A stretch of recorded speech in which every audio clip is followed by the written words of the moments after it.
तर कोणीही केलं म्हणून राजापूर तालुका थांबणार नाही असं शिवसैनिकांनी म्हटलंय। बाळासाहेबांचा चाबूक कुठेतरी हरवलाय असंही शिवसैनिकांनी म्हटलेलं आहे। पक्षप्रमुखांनी आदेश दिल्यानंतर पुन्हा चाबूक बाहेर काढू अशी भावना शिवसैनिकांनी व्यक्त केली।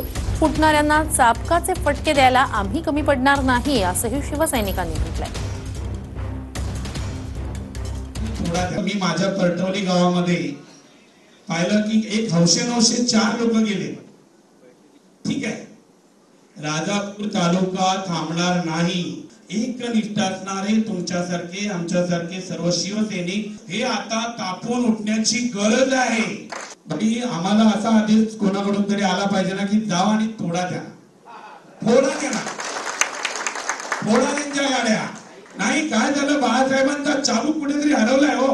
आता हा बाळासाहेबांचा चाबूक पक्षप्रमुख उद्धव साहेबांनी आदेश दिल्यानंतर प्रत्येक एकनिष्ठ शिवसैनिकाच्या हातामध्ये येणार आहे आणि तो चाबूक ज्या वेळेला अशा पळणाऱ्या माणसांच्या छाताड्यावरती आणि टिंबटिंबावरती पडेल ना, त्याच वेळेला त्यांना कळेल की आम्ही बाहेर पाहायला नाही पाहिजे।